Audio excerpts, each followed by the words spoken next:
Hey, I may go back to Hong Kong in the summer. What's up? It's the Culture Detective here investigating your favorite movies. And today I'm going to be doing a very unprecedented movie review on a movie that probably everybody who has subscribed to this channel has never heard before, unless you're a hardcore cinephile. Pastoral, To Die in the Country, or in Japanese, Tenen ni Shisu. It is a 1974 film written and directed by Terayama Suzuki, who also directed Throwaway Books, Rally in the Streets, which is also a really well-known film in the world of Japanese cinema. So yeah, this video is probably gonna get like 2 views within the next week, and I'm fine by it. I'm just gonna talk about the movie. Now, the reason why I made this review is because I like the movie and I really want to talk about it. And I feel like I've gotten to a point where I can finally like dive deep. Like if there's a movie iceberg, the top layer would be, the normie films, the Marvel, the Star Wars, the Harry Potter, and whatever franchise film out there. And then a layer bottom, not underwater, still on top of the water, but the second layer would be, like The Godfather and Shawshank Redemption and Silence of the Lambs and whatever IMDb top 250 and whatever Oscar Best Picture winner. And then if you go down a little deeper, you start to dig out films like Taxi Driver and I don't know, off the top of my head,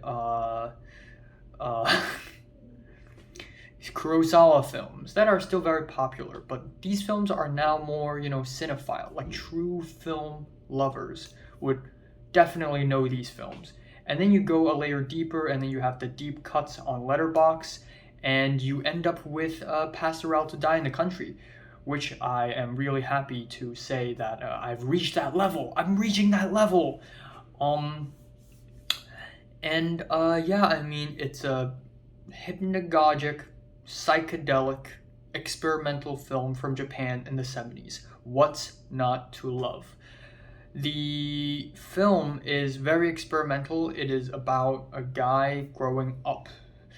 And that's all you really need to know about this film. It's about growing up. It's a coming of age film. And it depicts the main character who has no name, his childhood, growing up at the countryside in Japan in the early 50s. But the way the countryside is depicted is hypnagogic, surreal, eccentric, quirky, and disorienting, and very beautiful and colorful. The color schemes of this film is amazing, and it's always visually stunning. There's a lot to chew on. Every single shot is just amazing and fantastic. I really love the composition of this film as well, where something happens in the foreground and something happens in the background. Maybe 2 things happen in the background. You can see layers in every single shot, something in the foreground and something in the background, sort of forming a visual harmony. But the thing I love most about this film is that the director here, Terayama Suzuki, has embraced and understand his childhood via the language of cinema. And he, of course, doesn't just portray his childhood in a very expressive and beautiful manner, but he also re-evaluates this depiction by, minor spoiler alert, literally jumping out of the film halfway through the film and re-enters it again for the last act. And it is beautiful, it is very creative as well, and it really hits hard because I don't know why, but lately I've been struggling with a lot of themes like that, embracing change, embracing your own childhood, trying to understand how you came to be, explaining yourself, self-explanation. This is something that I've been tackling and struggling for years already, especially recently. Especially with one of the concepts of this film where the older self visits the younger self. It's just, how is this film predicting what my next short film is going to be? I mean, again, spoiler alert for this film, but also for my next short film. I have already came up with the idea for my next short film before I watched this film, But after I watched this film, I'm like, bruh, how did this film know what I'm gonna make?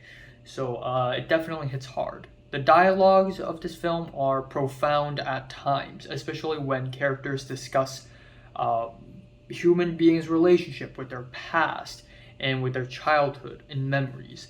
A lot of things happening in this film are very symbolic, and I love the opening scene where a kid sort of plays hide and seek, and other kids sort of run away from the seeker, hiding behind gravestones in a cemetery. And as the kid removed his hands and opened his eyes, all the kids behind the gravestones became adults. And right off the bat, I'm already like, holy crap, what is this film gonna do? Like, what's happening?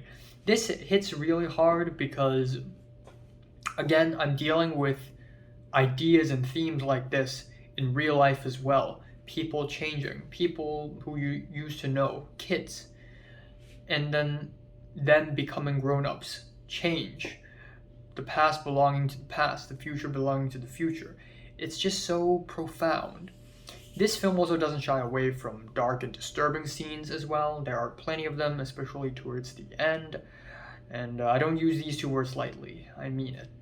And then we have the ending, which I actually really love. Very memorable ending. I love the final shot. Very iconic. I also love the pan shot at the circus. So cinematography-wise, it's beautiful. But occasionally, whenever the film shows a circus, it uses a particular filter where it's like a rainbow filter. Like there's a red in the corner, green, a bit of blue here, a bit of orange there, and it's just a filter. And as the camera pans along, the filter also, it's stuck with the camera. It's like a gel. So it also goes along, and while it seems like lazy coloring, it does add onto the crazy kooky effect that the circus scenes want to be. So I ended up really enjoying this movie. I think this is fantastic. This is a fantastic film. It's not for the faint of heart, very artsy, but you know what? I like it, and yeah. I'm giving Tenen ni Shisu by Terayama Suji a strong 9 out of 10.